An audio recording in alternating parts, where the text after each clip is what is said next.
Rob Mark and Tim will be joining us later. I'm Andy Patrick. I'm out in the Roto van on Lower Road, joined by Andy broadcast unit. As the guys in the commentary box said a little bit earlier on, there's a packed entertainment programme lined up before kick-off this afternoon. The gates opening around about...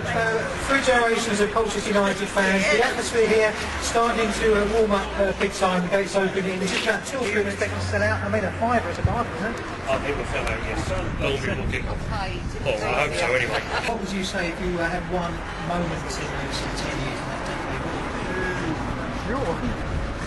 decade? Probably the championship, I suppose. The last ever game they were over in League One for promotion. Probably the best one I can remember. I might come and talk to you after. Good. Score some goals, yeah, no problem. Right, let's go back to the programme. So just to find, this is an absolute bumper programme. It's paid for inside. It's got to be a call when you sleep.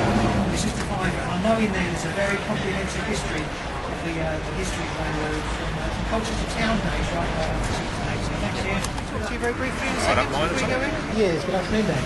Good afternoon. So why is it that you support Colchester United? It's because that was my local club when my family moved down this area back in the 50s and lived in Mersey Island.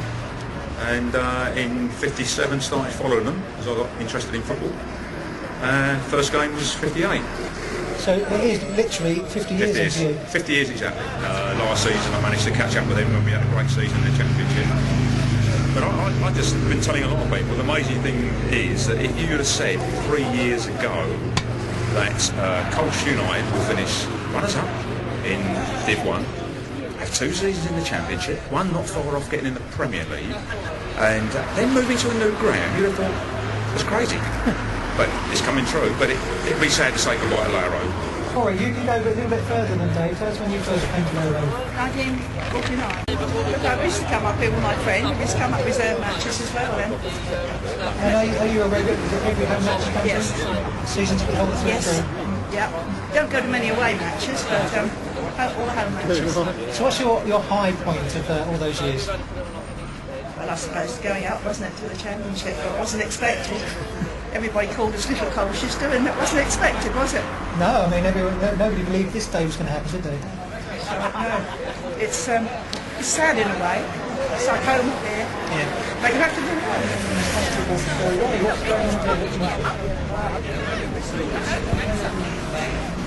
Nigeria, believe it or not, and managed to get a few local supporters going out there in Colchester. Supporters, that is. Nigeria is a football nation. Of course, when I first went out there, I never heard of Colchester. They're all in the Premier League. But over the last couple of years, I managed to build up a little bit of support, and we usually play up the U's before a game on the radio on board the ship. I think it's a move forward. When I took over the club, I said 2 things. I wanted to get the club to the highest level we possibly could, and that was achieved. But far more important was to get us into a new ground, and that's with the help of Colchester Borough Council, and particularly the drive of the Chief Executive Adrian Pritchard, and the present, I'm apolitical, but the present leader of the council also. He's had a lot of brickbats over other things in Colchester, but as far as getting us into a new ground, Robert Davidson has been steadfast and it has helped us. I know that it sort of tinged with relegation this year, but I was a long supporter for 40 odd years. You know, I can't believe that I've been coming out here for 40 years. I still think it could embark on another exciting period for the club. Maybe take 1 step back, but take 2 steps forward in the future. Now, we have, providing contractors can deliver on time, the new stadium, it gives us a base with other things that the owner is doing for the club to move forward, and I think you're absolutely right. This is the beginning of a new era. So, no, I'm not sad about leaving here. It had to be done. Exile supporter today. Bagsy Bones from the message board, as I would know him, but Martin to everyone else, friends and family and so on. He's travelled all the way up from Warrington today, 4.5 hours down, sorry. I've got to go down. 4.5 hours of travelling, son. I better ask him how has he been and how was the journey. Martin, good afternoon. As I say, how was the journey? The journey was fine. Set off at 5 o'clock this morning and traffic free, so got here nice and early, half 9 this morning.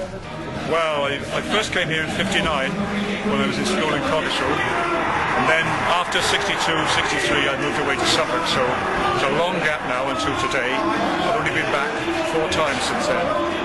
Obviously this is the last time. I will be in Terrace 4 over there, but I might try at half-time to sneak back onto Terrace 2 to stand in the same position I did on the very first game. Yeah.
That was my first season. Year after, we got into the Football League, and the first game was at Gillingham. And what position did you play in? I was a centre half and skipper. What's your favourite memory here at Layer Road that you'll be leaving behind this afternoon? Beating West Ham's first team 4-2 in the Essex Professional Cup. And it was their first team, and we thumped them. And are they listening to me in hospital? They are. Well, whoever you are in hospital, I hope that you'll soon make a good recovery and the pain gets less and less. Well, it's always good, and actually, you know, when I played, it was mainly on and off games on Friday night. And obviously, now the other side of the town. Fridays were really special Friday night. I think maybe because also we had Friday night on Saturday off as well, so we go out. But you know, it was always a good atmosphere. And Layer Road, a bunch of people probably hate coming, the away supporters hate it, but the home supporters and the home players, it's such a good place to play.